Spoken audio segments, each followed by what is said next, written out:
Yes, sir. As the court pleases, my lord, before I proceed, Advocate Munisi, You what? Advocate Munisi indicates that you would like to address the court, my lord. Yeah, fine.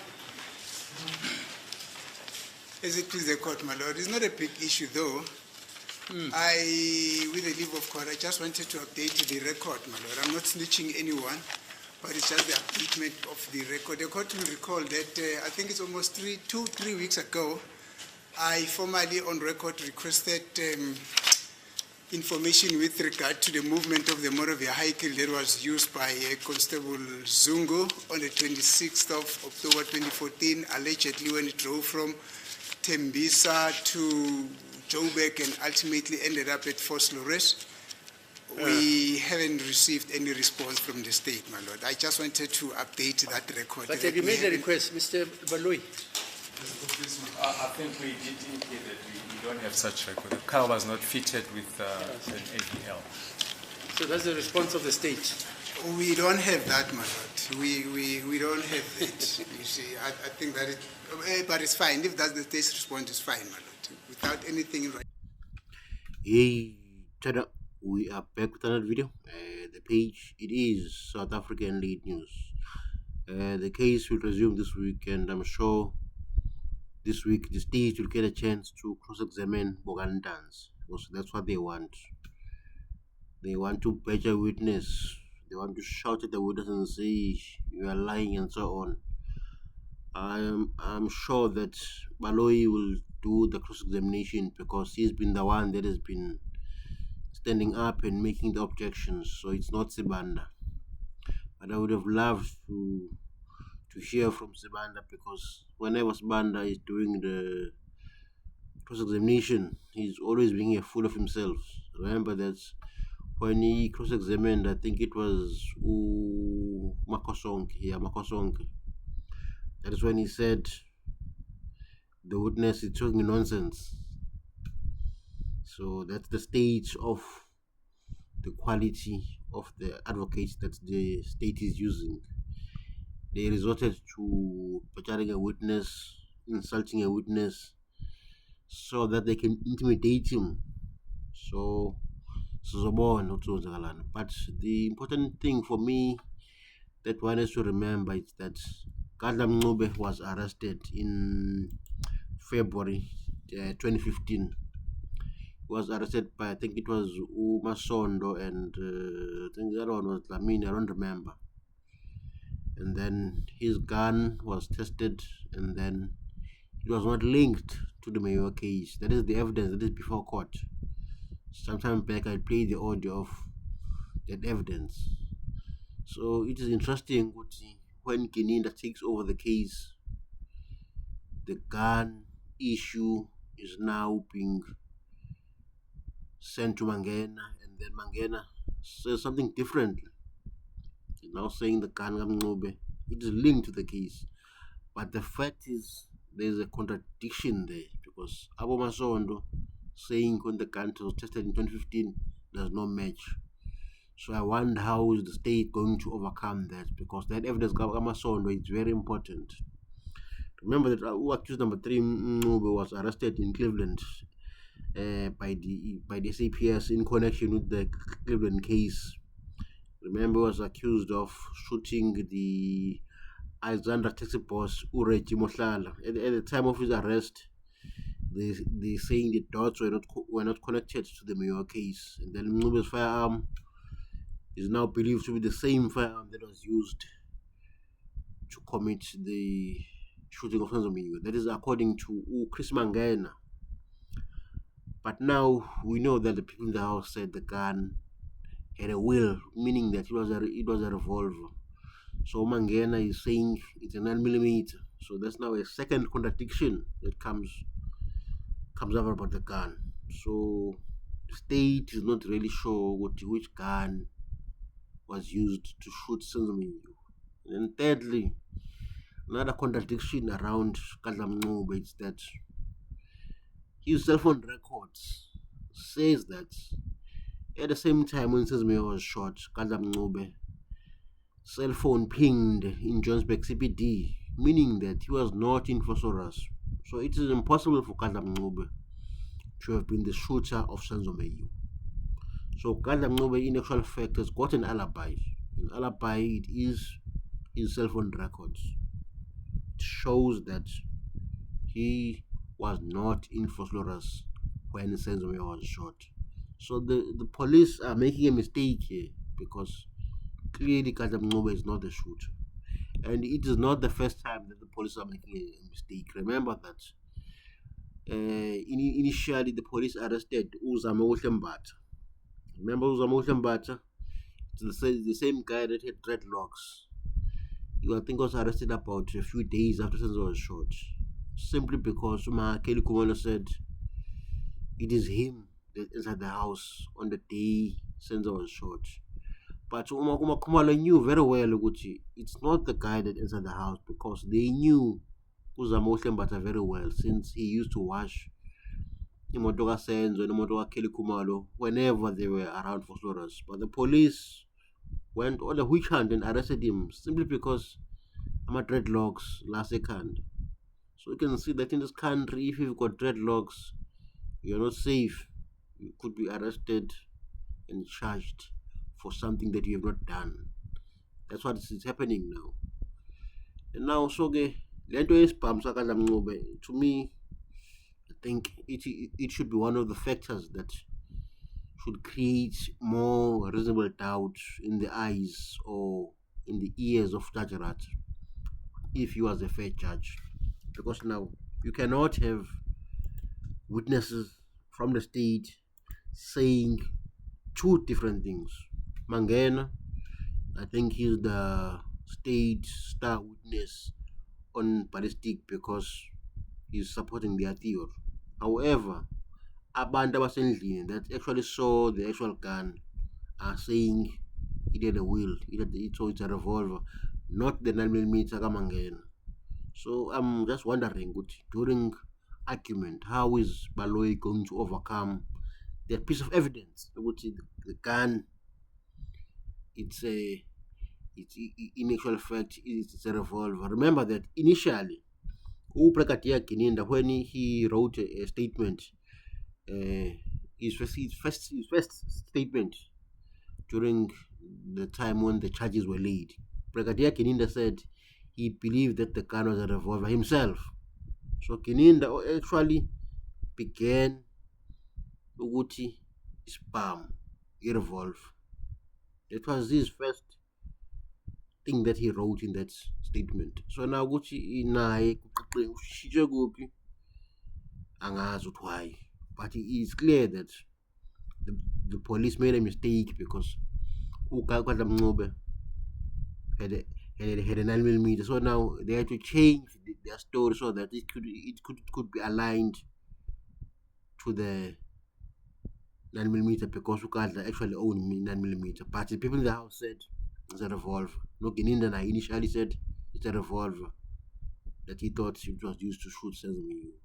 So that piece of evidence, I wonder ukuthi uRat uzoyibuka kanjani when he is making a judgment.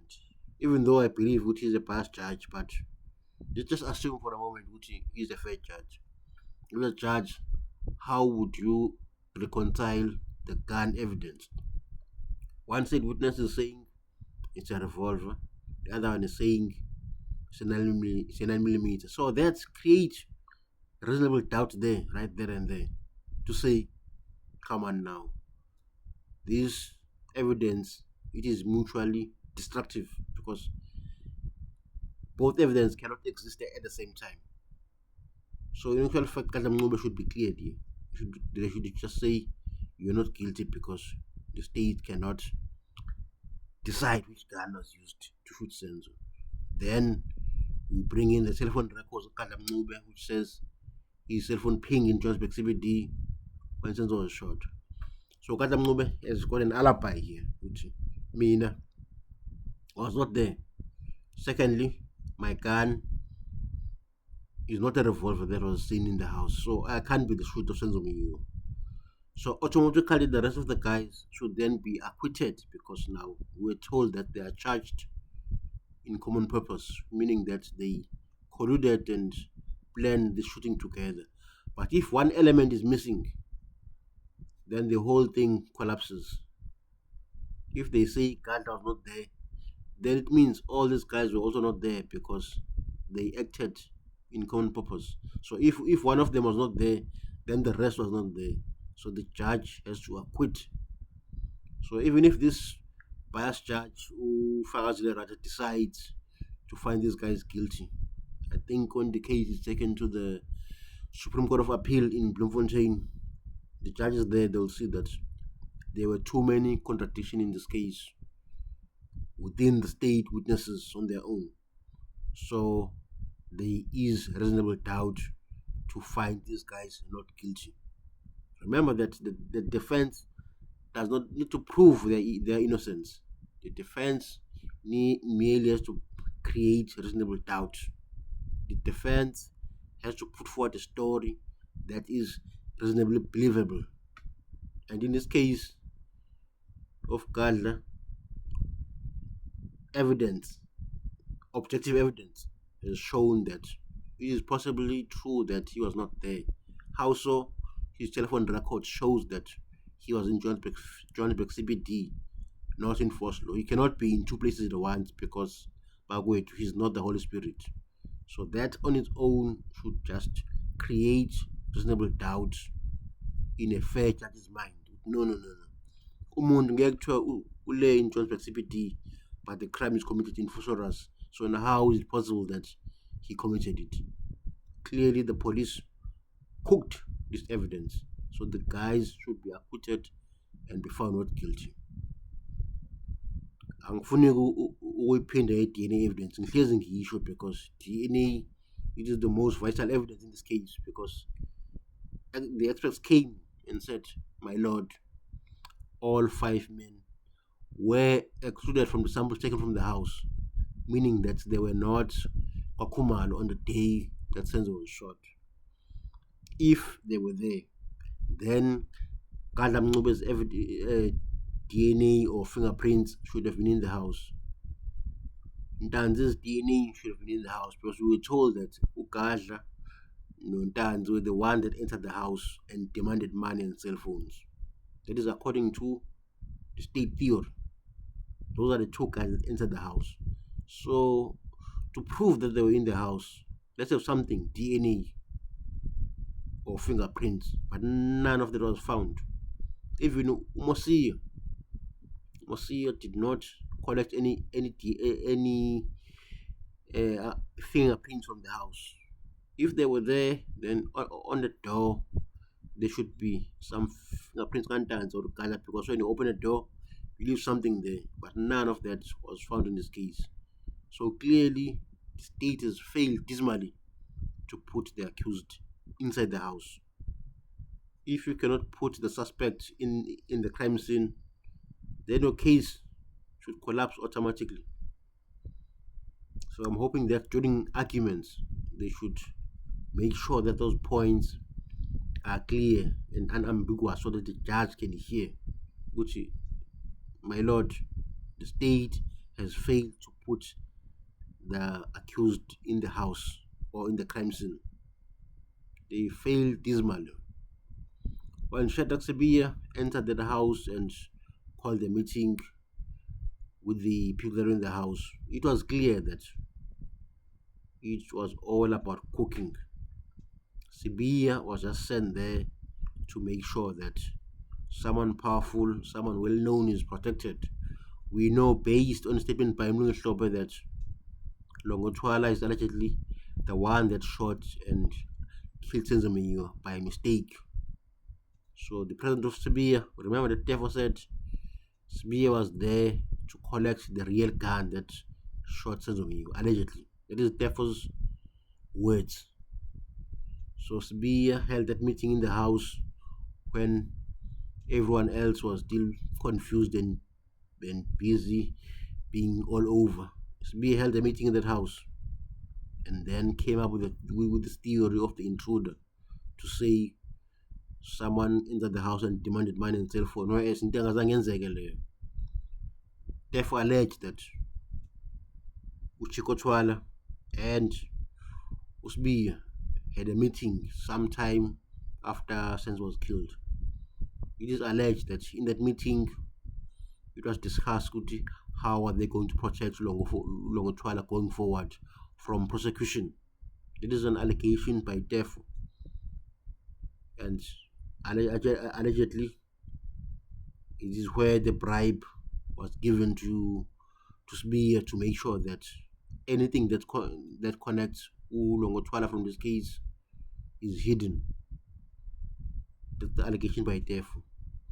And you would ask yourself, okay, why would Uchiko Twala and Sbiya meet? Because they are not friends, they are not colleagues, they do not operate in the same space. So why do they meet?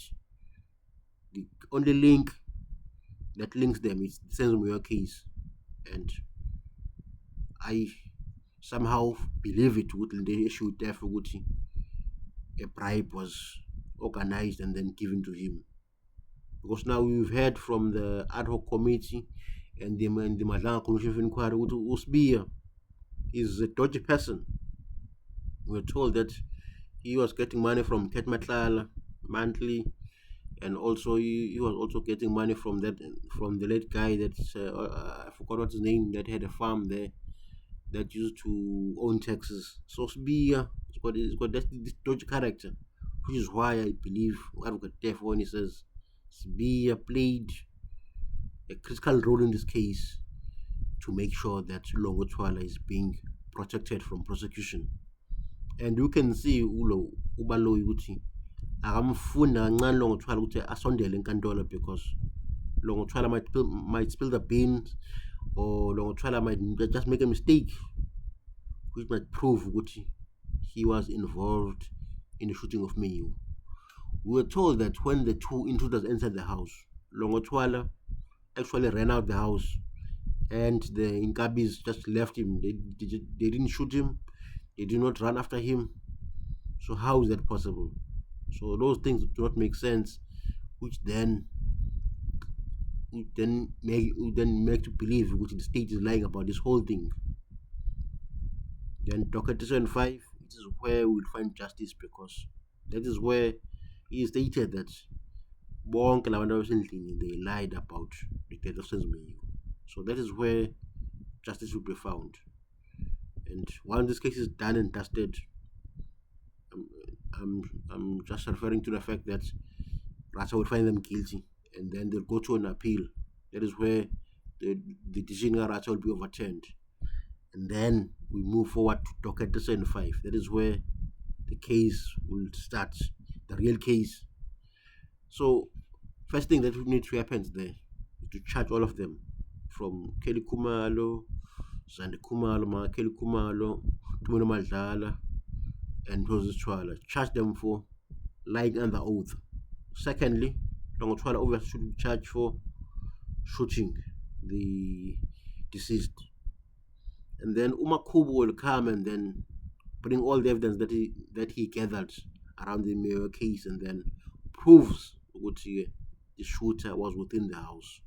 That's when we'll finally get justice, because this hogwash that is going on in court right now is just a waste of time, because we now know that those guys are innocent. And then Sbiya, I think you should be charged for something relating to this Mayo case, because if things that were said by Tefo are true, then it means Sbiya also defeated the hands of justice by taking that gun with him, the real gun that shot Senzo. So Sbiya could be in much more trouble than this Madlanga thing, because this one it involves the death of a person. So he could be in deeper trouble if this thing at Docket 5 is followed up thoroughly and investigated. And then the likes of Brigadier Gininda, now Ubaloyi, should be charged for defeating the end of justice, because they went on to charge these wrong men even though they knew that they are innocent. Surely there should be something that is that can be used to charge this prosecutor and these rogue police officers, Abu Mokhane, Brigadier Gininda, Mohola, and then those that arrested Ulo Kwabini, remember Ulo Abu Mapumulo, who allegedly planted the gun in order to falsely implicate Kwabini so that they can charge him for the gun that never was in his house. So the police is full of rogue elements that needs to be arrested and charged and sent to prison for a long time. But we shall see. So this week I'm hoping that Untanz concludes his cross-examination and so on, so that we can move forward to the next witness or whoever. Then this case can be done and dusted and then move on. Thank you for watching.